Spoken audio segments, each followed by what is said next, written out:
Queridos hermanos, estamos muy agradecidos al Señor porque nos trae este lugar para estudiar este hermoso folleto, Servir a los Necesitados.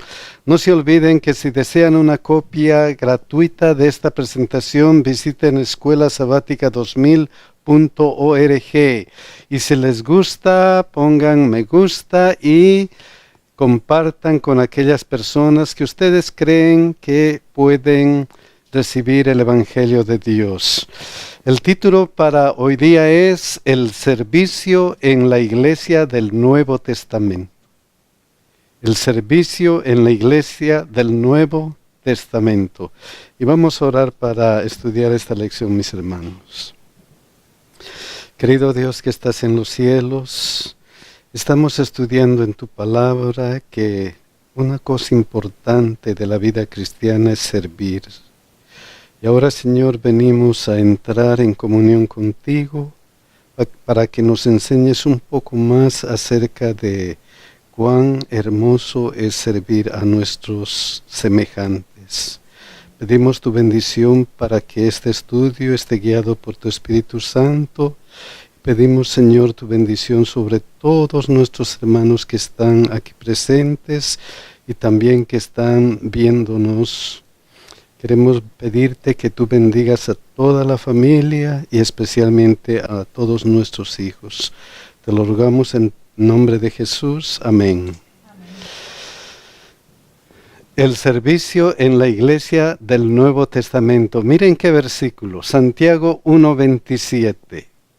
La religión pura y sin mácula delante de Dios, el Padre, es esta: visitar a los huérfanos y a las viudas en sus tribulaciones y guardarse sin mancha del mundo. ¡Qué versículo más hermoso!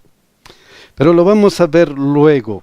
Miren con qué vamos a empezar. Mateo 28:18.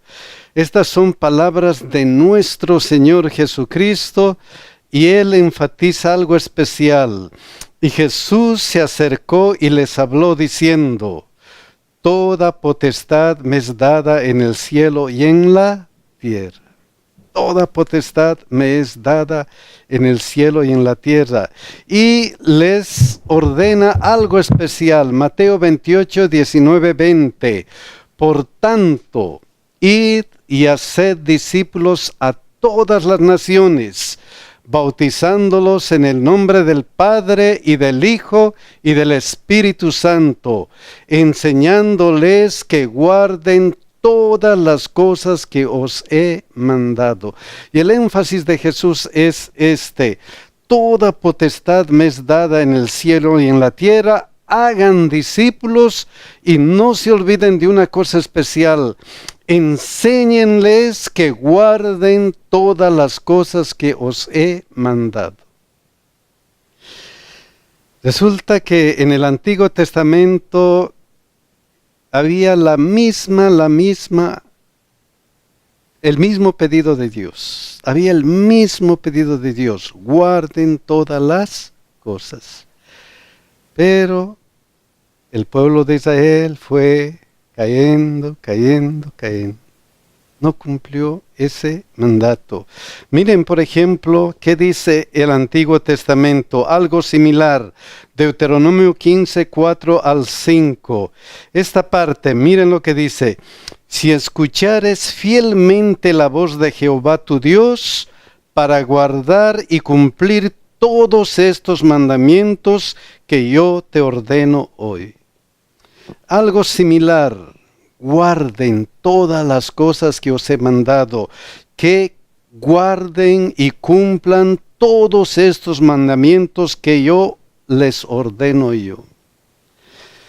¿Y cuál era el propósito de Dios para su iglesia en el Antiguo Testamento y ahora en el Nuevo Testamento? ¿Cuál era el propósito de Dios?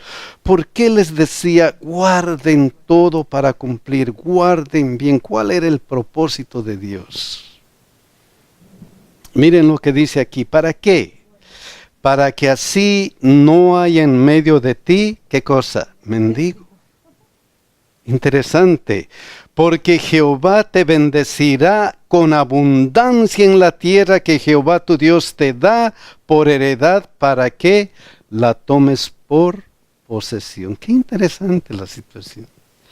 Guardan, obedezcan, sirvan, hagan todo lo que yo los he mandado y todo lo que yo les he mandado. ¿Para qué?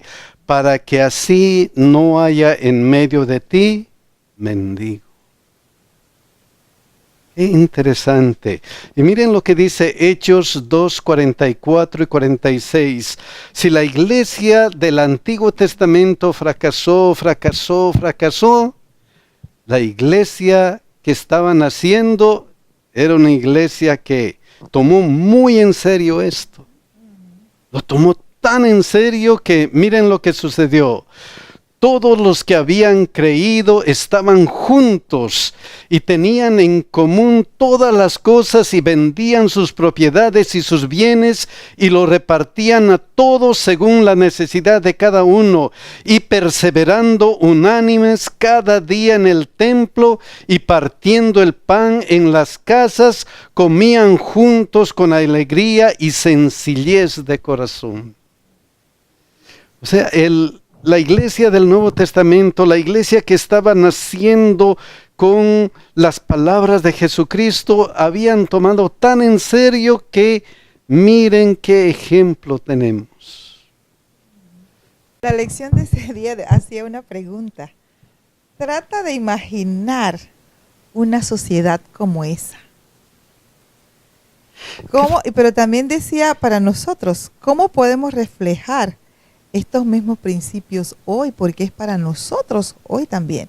Me impresionó mucho que Deuteronomio habla de que no haya un mendigo en medio de nosotros, que no haya alguien que esté pasando necesidad en medio de nosotros. Imagínense, qué preguntas que hace la lección y qué pregunta que hace nuestra hermana. ¿Habrá en nuestro tiempo algo similar? ¿Estaremos en unión y comían juntos con alegría y sencillez de corazón? ¿Qué cualidades de esa iglesia? ¿Qué es lo que les produjo esa cualidad? ¿Cuál era la unión de esa cualidad? ¿Qué es lo que hacía que se unan de esta manera? ¿Qué es lo que hacía eso? Habían sido capacitados por el Espíritu Santo, mi hermano. Aparte de que habían tenido el contacto directo con Jesús, el Espíritu Santo los capacitó y ellos empezaron a dar de lo que tenían por dentro. Fue una consecuencia de lo que ellos habían vivido y lo que estaban viviendo. Todos querían ser como Jesús. El ejemplo era Jesús, querían ser como Él y no podían ver necesidad como Jesús no la podía ver. No podían ver un enfermo, no podían ver un necesitado, una viuda sufriendo como Jesús no pudo verlo. Amén. Y ellos estaban siguiendo el ejemplo de Jesús, capacitados por el Espíritu Santo. Siguiendo el ejemplo de Jesús. Miren lo que dice Hechos 2:47. Alabando a Dios y teniendo favor con todo el pueblo. Entonces el motor para toda esta actividad de beneficencia era qué cosa, que alababan a Dios y estaban teniendo favor con todo el pueblo, con todo el pueblo. ¿Y cuál fue la consecuencia? ¿Cuál fue la consecuencia? Y el Señor añadía cada día a la iglesia los que habían de ser, ¿qué cosa? Salvos. El Señor añadía. Entonces nace un nuevo tipo de comunidad, nace un nuevo tipo de cristianismo. ¡Qué hermosa comunidad! Y eso era en serio. Y eso era en serio. Aquí dice, y el Señor añadía cada día a la iglesia los que habían de ser salvos. Hechos 6:1, miren lo que dice. En aquellos días, como creciera el número de los discípulos, todos se añadían porque veían qué hermosa comunidad, qué hermosa iglesia, qué hermoso es lo que ellos viven. Yo también quiero ser esa clase de cristianismo, esa clase de cristiano, yo quiero ser. Crecía el número de los discípulos. ¿Por qué? Porque estábamos en obediencia y en humildad hacia las cosas del Señor. Amén. Estaban en obediencia y en humildad y estaban alabando a Dios. ¿Por qué?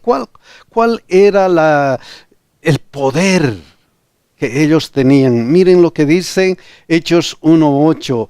Pero recibiréis el poder cuando haya venido sobre vosotros el Espíritu Santo y me seréis testigos en Jerusalén, en toda Judea, en Samaria y hasta lo último de la tierra.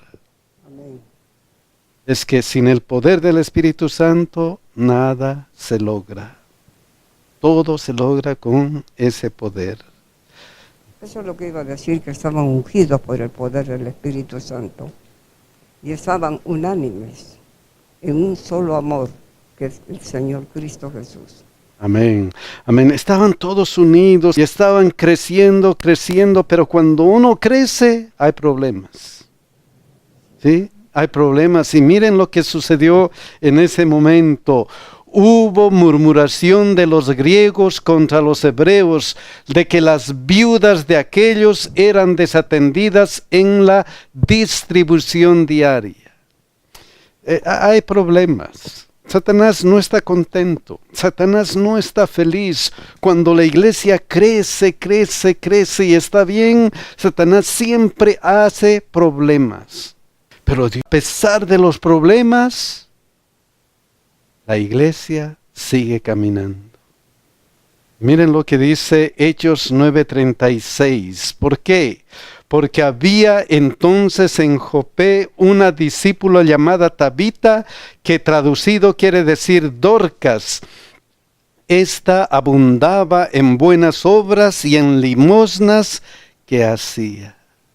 Sí, hay problemas, hay cosas que pueden suceder cuando la iglesia crece, hay problemas y nos podemos ahogar en los problemas, ¿pero qué? Pero la salvación es como esto, individual. Una persona hace la diferencia. Nosotros podemos hacer la diferencia. Cada uno puede hacer la diferencia. Y en este caso, Dorcas hizo la diferencia. Y ella murió. Y todos le lloraban. Todos le lloraban, le fueron a buscar al discípulo y miren lo que dice Hechos 9:39. Levantándose entonces Pedro, fue con ellos y cuando llegó, le llevaron a la sala. ¿Y qué estaba sucediendo ahí en la sala? ¿Qué estaba sucediendo? Miren lo que enfatiza, donde les odiaron todas las viudas. ¿Quiénes estaban desatendidas? Las viudas. Wow. Y miren qué estaba haciendo ellas. Donde les rodearon todas las viudas, llorando y mostrando las túnicas y los vestidos que Dorcas hacía cuando estaba con quién, con ella.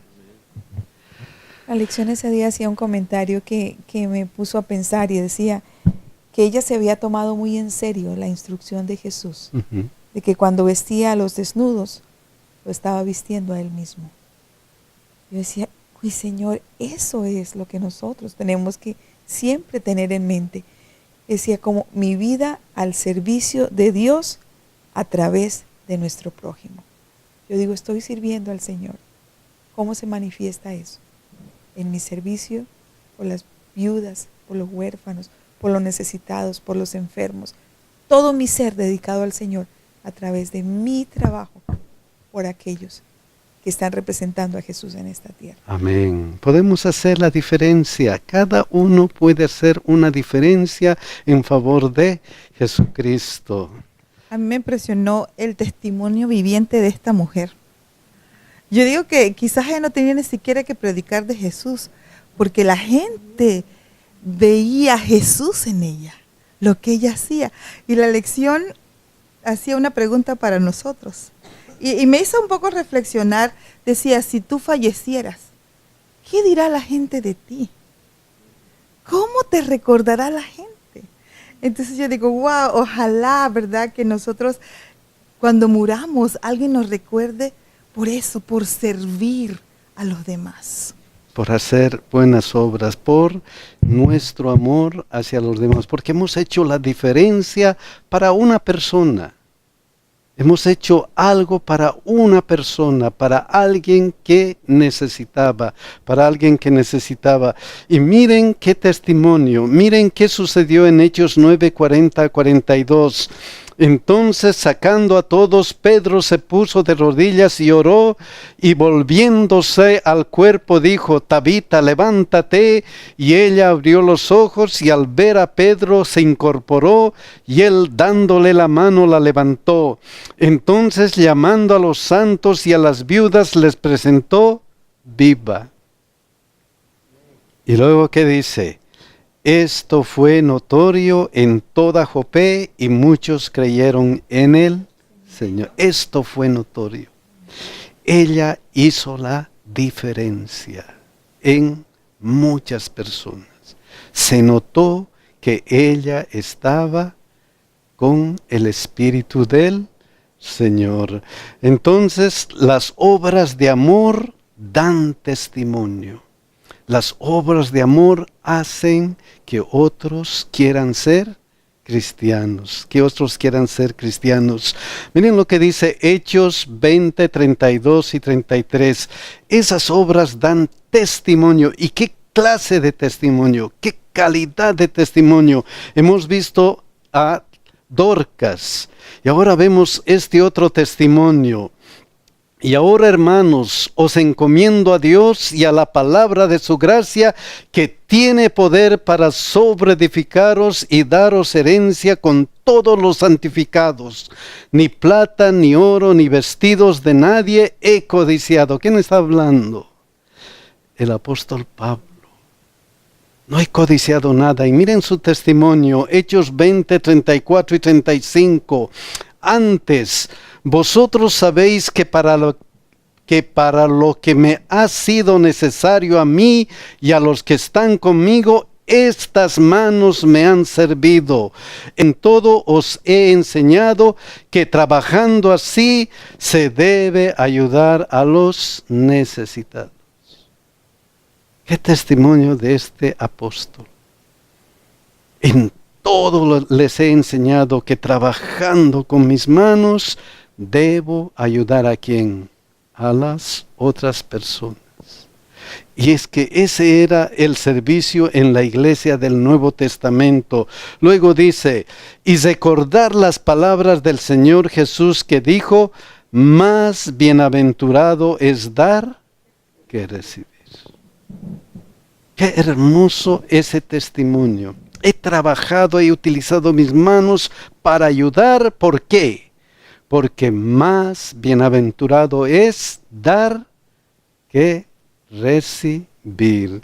Entonces hay más gozo en dar que en recibir.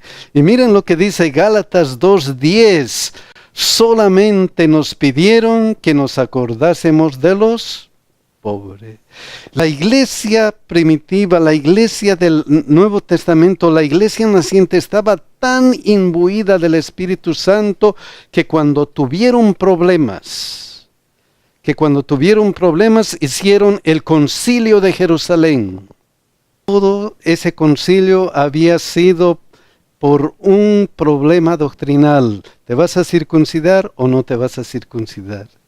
Les dieron algunos consejos, pero el consejo importante que era, acuérdense de qué, de los pobres, lo cual también procuré con diligencia hacer. ¿Qué testimonio del apóstol Pablo? Eso he procurado hacer. ¿Por qué? ¿Por qué esto es importante? 2 Corintios 8:9 dice, porque ya conocéis la gracia de nuestro Señor Jesucristo. ¿Por qué es importante? Porque ustedes conocen la gracia del Señor Jesucristo. Por eso es importante. ¿Y qué pasó con Jesucristo? Que por amor a vosotros se hizo pobre siendo rico, para que vosotros con su pobreza fueseis enriquecidos. ¡Qué maravilloso! ¡Qué gran amor de Jesucristo! Qué gran amor de Jesucristo, que siendo rico se hizo pobre para que nosotros, estando en nuestra pobreza, por Él fuésemos enriquecidos. Y como somos enriquecidos en la gracia, como Cristo nos va a dar la vida eterna, Cristo nos da lo necesario para vivir. Miren lo que dice 2 Corintios 9, 8 y 9. Y poderoso es Dios para hacer que abunde en vosotros toda gracia. Qué importante. Ya conocemos la gracia de nuestro Señor Jesucristo, y poderoso, es fuerte, es grande, es alguien que con un hablar puede hacer cualquier cosa. Ese poderoso es ¿para qué? Para hacer que abunde en vosotros toda gracia, a fin de que teniendo siempre en todas las cosas todo lo suficiente, abundéis para buena obra. ¿Quién nos va a dar lo suficiente para ayudar a otros? Dios. Nada más que Dios. Vas a tener lo suficiente. No te va a faltar. Joven fui y he envejecido y no he visto justo desamparado, ni su descendencia que mendigue qué cosa, pan. Y luego como dice, como está escrito, repartió, dio a los pobres su justicia, permanece para siempre. Qué hermoso es nuestro Dios. Qué hermoso y qué ejemplo. Miren lo que dice 2 Corintios 8:15.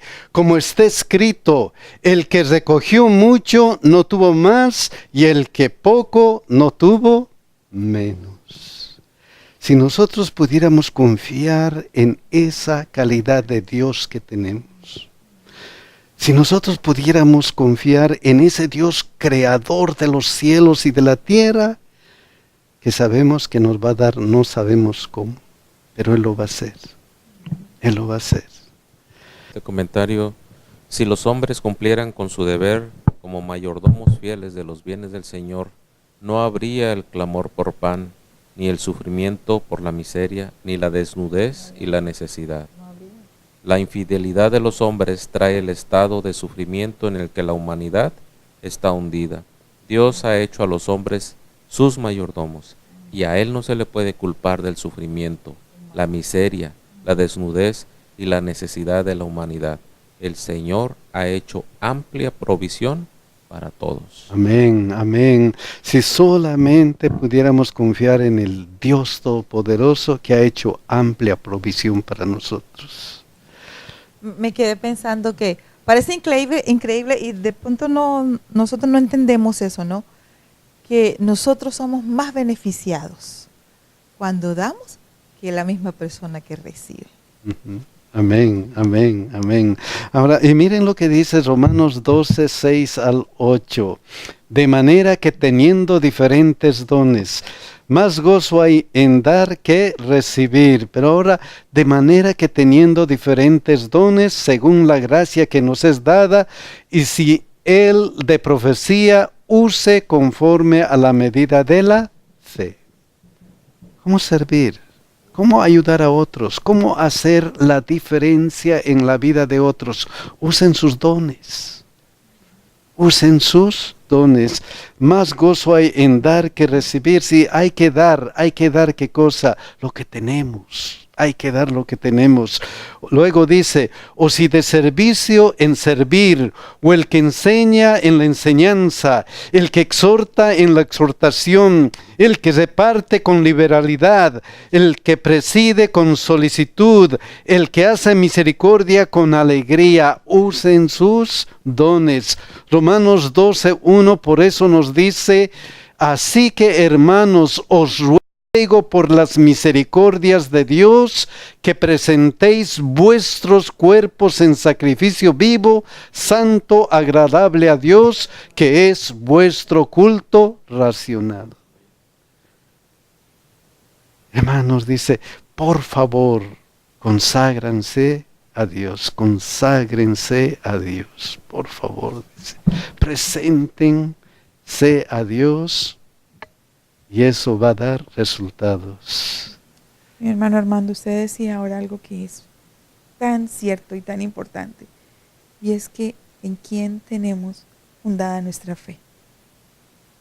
Decimos con nuestros labios y expresamos nuestra fe, lo que creemos y en el cometido, pero nuestros actos no lo están revelando. ¿Me entiendes? Si yo tengo que estar pensando qué voy a comer mañana, y si doy aquí, cómo voy a pagar mis biles, y si hago esto, cómo voy a pagar mi casa, ¿dónde está mi fe? Si alguien viene y me pide porque está en necesidad, y yo digo, si doy aquí, ¿cómo voy a dar acá en mi casa? ¿Dónde está mi fe? Y ese es el punto de madurez espiritual que yo creo que es la que ellos habían llegado y la que Él quiere que nosotros lleguemos. De que tengamos seguridad de quién es Él y quién soy yo. Que Él es mi Padre y siempre va a proveer, no solamente para mí, sino para todo aquel que se ponga en mi camino. Pero primero tengo que trabajar fuertemente en hacer que esa unión con Él, mi dependencia con Él sea tan grande que realmente no me preocupe por nada más. Pero qué difícil es como ser humano llegar a ese punto de madurez espiritual. Como el niño que tiene un buen padre, que cuando pide algo, el padre hace todo lo posible para proveerle. ¿Cómo más nuestro Padre Celestial puede ayudarnos a nosotros? ¿Cómo más puede ayudarnos a nosotros? Preséntense, conságrense ante su Dios. Y luego dice el versículo 2, Romanos 12:2, no os conforméis a este siglo, sino transformaos por medio de la renovación de vuestro entendimiento, para que comprobéis cuál sea la buena voluntad de Dios, agradable y perfecta. Qué hermoso. No os conforméis a este siglo, sino transformaos por medio de la renovación de vuestro entendimiento. ¿Dónde está nuestra Biblia? ¿Dónde está nuestro estudio de la Biblia? ¿Dónde está? Renuévense constantemente. Vean qué dice la Biblia. Cómo la Biblia les puede orientar. ¿Para qué? Para que comprobéis cuál sea la buena voluntad de Dios, agradable y perfecta. Romanos 12:10, miren lo que dice. Amaos los unos a los otros como amor fraternal. En cuanto a honra, prefiriéndoos los unos a los otros. Ámense los unos a los otros. Entonces hay que vivir y amar correctamente, de acuerdo a la enseñanza de la Biblia. Y Santiago 1:22 por eso dice, pero sed hacedores de la palabra, y no tan solamente oidores, engañándoos a vosotros mismos. Vivan, dice, hay que vivir y amar correctamente, porque si no lo hacemos así, nos estamos engañando ¿a quién? A nosotros mismos. ¿Y por qué? Santiago 1:27 que dice, la religión pura y sin mácula delante de Dios el Padre es esta: visitar a los enfermos y a las viudas en sus tribulaciones y guardarse sin mancha del mundo. Eso es todo. Ayuden. Hemos venido para ser la luz del mundo y la sal de la tierra. Ayuden en toda circunstancia. Santiago 2:14-17 luego dice, hermanos míos, entonces ¿de qué aprovechará si alguno dice que tiene fe y no tiene obras? ¿Podrá la fe salvarle? Y si un hermano o una hermana está desnudo y tiene necesidad del mantenimiento de cada día, y alguno de vosotros les dice, id en paz, calentaos y saciaos, pero no le dais las cosas que son necesarias para el cuerpo, ¿de qué aprovecha? Así también la fe, si no tiene obras, es muerta en sí misma. El método de Jesús no podía fallar, no falló y no fallará nunca. Jesús se mezclaba con ellos, se hacía sus amigos, les mostraba que se preocupaba por ellos, suplía sus necesidades y después estaban llenos, estaban sanos. Síganme. ¿Quién no va a seguir a una persona así? Que me muestra que realmente le intereso, que se preocupa por mí, una preocupación genuina. No solamente Dios te bendiga, Dios te va a proveer, voy a estar orando por ti. No, ¿qué puedo hacer para ayudarte? ¿Qué necesitas para ayudarte?